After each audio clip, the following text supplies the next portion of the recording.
Hello, my name is Peter Cinnamon. I'm here for Chordblossom.com and at Pigstock 2012. And I'm with Friday night's headline band. I'm with Fighting with Wire, Cahir from Fighting with Wire. How are you, man? How was the journey down? It's pretty good. Warm. Yeah, it's lovely. Hot. Really look nice. at this black van here. We travelled down in that, 6 of us, like sweaty pigs. Yeah. Well, this is sort of the start of your summer gigs, isn't it now? Yeah. Well, we go on tour in a couple of days' time. Around the UK, we're doing like 10 shows or something. So. The big news coming from your camp has been, of course, the signing of the record deal with Extra Mile. Yeah. I guess, where did that come from? What made you sign the deal with them? We've always thought they were a brilliant label. There's loads of our friends, bands that are on the label, like Frank Turner and the Excerpts and Future to the Left, bands we've played with and toured with before, and bands that we love, like Ruben and people like that. There's a big history there of and friendships with the bands and the bands on the label and the people at the label. So it was amazing. It was a sort of amazing thing when they decided, when they approached us about the record, because I think everyone thought we were kind of sewn up with Atlantic Records, and we really tried to sort of get away from there over the last couple of years. It was sort of a difficult time for the band, a quiet period, maybe too quiet, but whenever they approached us, we were like, of course, because that's exactly suits our band. We're not like it was weird when we signed a major label. We couldn't turn it down, kind of thing. Yeah. But it was worth a go. But a label like Extra Mile, more like an indie label, someone who sort of understands what we are. They got it. They got the record and they loved it and they just wanted to sign the band, and we were like, of course, let's do it. Was it a tough decision to make after your previous experience with Atlantic?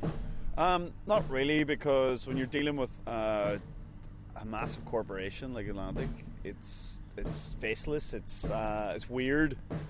There's like one word replies to emails and things. No one wants to make a decision. No one's really involved in your band. That's the feeling we got. Like they all wanted the band, and it was like, yeah, guys, there's loads of bullshit that goes down, when you're face to face, but actually nothing really ever gets done.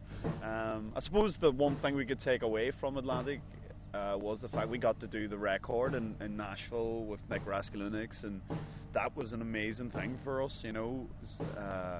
Such a killer producer, and just to do that, to go to the States and record in Nashville, we were like, yeah, sure. 3 dairy weirdos in Nashville. The fact that we got away with doing that, we find it hilarious. So that was the one good side of it. But on the other side, we suffered with our whole touring thing and nothing to release for the last sort of 4 years, and it was tough going for us in that side of things. But we always thought at the end, it's fine, they'll come through for us, they'll put the record out, but that didn't happen. So. How long has the record been recorded for? Has it been there for a while, or? A couple of years now. It's been finished a couple of years. Is it not sort of strange that it's been done for a while, but it's only sort of being released now with the tracks coming out like Kernel Blood and Dead Memory?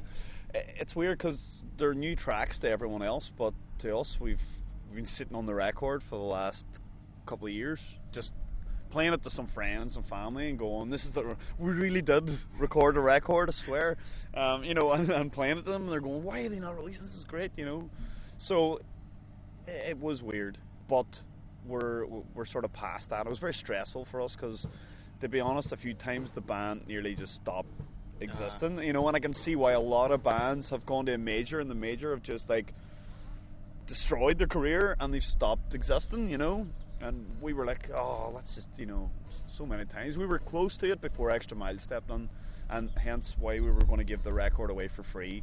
We were going to give it away for free and tour it and do a final few shows, and then we were going to call it a day and just go, you know what, we'd rather people just had the record, and then we could just go off and do whatever and get out of the mess that we were in, kind of thing. But Extra Mile stepped on and gave us a helping hand and said, look, guys, here we go, get this record out properly and we'll back you. And so, at the end of the day, that's all we've ever wanted to do, is just tour it, get it out there. just be a band, work, you know. What then, from those experiences, what advice would you give to local bands now? Because it seems to be getting tougher. It's, in part, it's easier to get your music out there, but it's tougher to sort of make it return in the UK. What advice would you give them? Because they might be given that opportunity. I think, you know, ultimately, the toughest thing for bands today is the sort of financial situation. There's no money to be made at music. It's really difficult to make money, you know, and I suppose signing to everyone still thinks, you know, let's sign to a record label, let's sign a big deal, man, we're loaded. It's a short-term fix, and ultimately you owe the money back. So the thing to do is to try and build it yourself. You know, I know it's hard for bands to, because everyone still has that old school way of thinking, like in the 80s and the 90s, where it was like, record label comes, they hear you, A&R man comes, they hear you, they like you, they play you to their boss, they sign you, you get signed, you put out your record. That shit doesn't work anymore, it doesn't fly. And so there are so many different ways now to sort of get your music out there, and there's so many ways to be backed, you know, not just record labels, but there are different companies now getting involved, and, you know, people just want, you know, to help out in music. It's a weird time. I think it'll find its way eventually, but at the minute it's a very strange time for music, and I think rock music in particular is suffering because of it, you know. I think pop music's still thriving as always, but I think it's very difficult for bands, indie bands, rock bands, that kind of thing, you know. I think it's a hard time, but, you know, my advice would be to just, if you believe in yourself, just push it forward as hard as you can, you know. Tonight you're headlining. You said it's all recorded. The album isn't out till September. Are we going to hear much of it tonight at Pigstock? Yeah, I think we're going to play like 5 or 6 songs from the new record tonight. Yeah, so we've been playing these songs as much as possible. It's weird when people don't get to hear the song, you know, when they go home and they can listen to it and go, all right, I'm really familiar with the song, so they get these sporadically hear us play these sort of new songs and get under them, you know. So yeah, we're pushing as many of off the new record as we can, you know. So it'll be a few tonight and a few off our SoundCloud that aren't released, and some from the EP and some from the old record, and just a mash. What should people expect? I know it was recorded a while ago. What should people expect from the album? Is it a bit like Man vs. Monster, or what sort of feel for it? Well, I suppose we had to step it up. You don't want to sort of repeat yourself, but at the same time you don't want to stray too far away from what you do well, you know. So it's loud, it's huge, it's like a step up from Man vs. Monster. It's like a louder, more ignorant Man vs. Monster. It's still got the songs, you know, there's loads of songs on it. I think it's very important for us as a band that we have shitloads of catchy songs. So and it's rocking. We're proud of it, and I can't wait for people to hear it, you know. So yeah. Seems to be tonight is going to be the tonight seems to be a bit of a return night for you. Thank you very much. No, that's fine. It's nice to be a bit of a return now for you, Northern Ireland. The album is going to be out in September. September 20th. September time. Cool. It's going to be Colonel Blood, yeah? Yes. Cheers. Thank you very much.